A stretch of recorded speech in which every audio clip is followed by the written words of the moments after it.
حضرت علی المرتضیٰ کرم اللہ وجہہ کی عقل و ذہانت کے چند اہم واقعات۔ حضرت عبداللہ بن مسعود رضی اللہ تعالیٰ عنہ سے روایت ہے کہ صحابہ میں میراث کے مسائل کے سب سے زیادہ جاننے والے علی رضی اللہ تعالیٰ عنہ تھے۔ ایک عورت حضرت علی رضی اللہ تعالیٰ عنہ کے پاس آئی کہ آپ کے قاضی صاحب نے مجھے میراث میں 1 دینار دیا ہے، حالانکہ میرے بھائی نے 600 دینار ترکہ چھوڑا ہے۔ حضرت علی رضی اللہ تعالیٰ عنہ نے پوچھا، پھر اس خاتون سے آپ نے کچھ سوالات پوچھے کہ مرحوم بھائی کو 2 بچیاں بھی ہیں؟ عورت نے ہاں میں جواب دیا۔ فرمایا 2 3 وہ لے گئیں، یعنی 6 میں سے 400 دینار۔ پھر پوچھا کہ مرحوم کی ماں بھی زندہ ہیں؟ عورت نے ہاں میں جواب دیا۔ فرمایا 1 میں سے 6 وہ لے گئیں، یعنی 600 میں سے 100۔ پھر پوچھا کہ مرحوم کی بیوی بھی زندہ ہے؟ عورت نے ہاں میں جواب دیا۔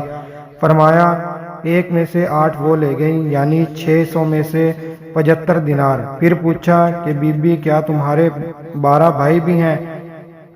اس نے ہاں میں جواب دیا۔ فرمایا 24 دینار وہ لے گئے، تو آپ کا 1 دینار بنتا ہے، اور قاضی صاحب کا فیصلہ صحیح ہے۔ 402 بچیوں کے لیے، 100 ماں کے لیے، 75 بیوی کے لیے، 12 24 بھائیوں کے لیے، 1 تمہارے لیے، 600 دینار۔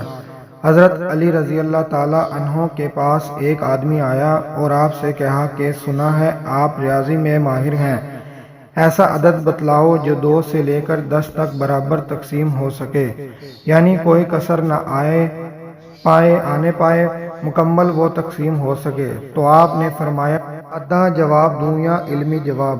تو اس نے کہا کہ حضرت سادہ جواب دیں۔ فرمایا اسلامی سال میں 360 دن ہوتے ہیں، سال میں 12 مہینے ہوتے ہیں، اور ہفتے میں 7 دن ہوتے ہیں۔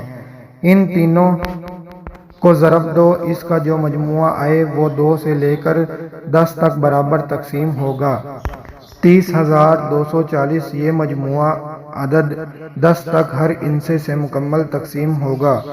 وہ آدمی حیران ہو گیا۔ حاضر جوابی: ایک یہودی نے آپ پر اعتراض کیا کہ حضور پاک صلی اللہ علیہ وسلم کی وفات کو مشکل سے 25 سال ہو گئے ہیں، اور تم مسلمان آپس میں اختلافات کرنے لگے، اتنا صبر بھی نہ کر سکے؟ تو شیر خدا نے فرمایا 25 سال تو بہت زیادہ ہیں، آپ موسیٰ علیہ السلام کے ساتھ بحیرہ کلزم سے مکمل نکلے بھی نہیں تھے، یعنی آپ کے پاؤں ابھی گیلے ہی تھے، اور تم نے یہ کہا کہ حضرت ہمیں ایسے خدا بنا کر دے دیں جیسے کہ ان لوگوں کے لیے ہیں۔ وہ یہ سن کر شرمندہ ہوا۔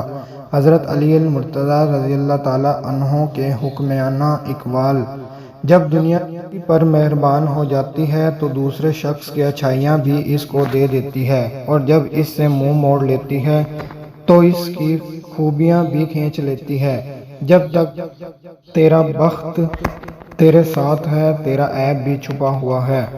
کسی شخص کی قیمت وہی ہوتی ہے جو وہ اپنے لیے مقرر کرتا ہے۔ انسان اپنی زبان کے نیچے چھپا ہوتا ہے، یعنی بات چیت سے اس کا پتہ چل جاتا ہے کہ کتنے پانی میں ہے۔ تفرقات آدھا بڑھاپا ہوتے ہیں۔ امیری میں سفر بھی وطن ہے، اور غریبی میں وطن بھی سفر ہے۔ فرمایا اوباش وہ لوگ ہیں کہ جمع ہوں تو نقصان پہنچائیں، اور منتشر ہوں تو فائدہ۔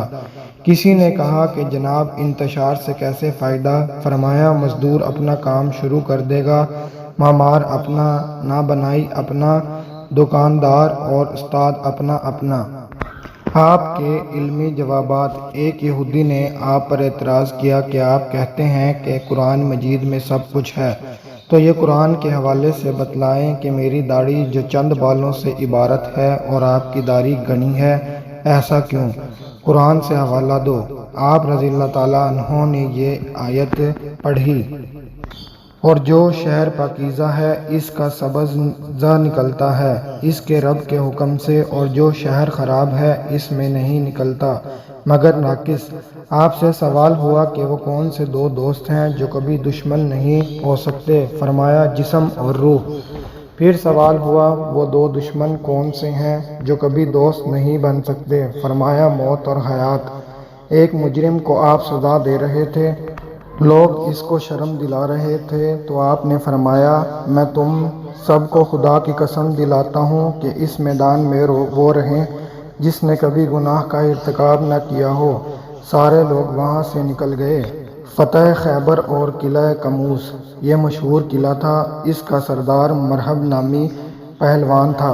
حضرت شیر خدا کے سامنے جب مرحب نکلا تو مرحب نے علی رضی اللہ تعالیٰ عنہ پر رعب ڈالنے کے لیے یہ شعر بڑے فخر کے ساتھ پڑھا کہ میں مرحب ہوں، ہتھیار سے مسلح ہوں اور آزمایا ہوا جوان ہوں۔ حضرت شیر خدا نے جواب میں یہ شعر پڑھا، میں وہ شخص ہوں کہ میری والدہ نے میرا نام حیدر قرار رکھا ہے، میں جنگلوں کا شیر ہوں اور وہ بڑا مہیب اور بارعب ہوں۔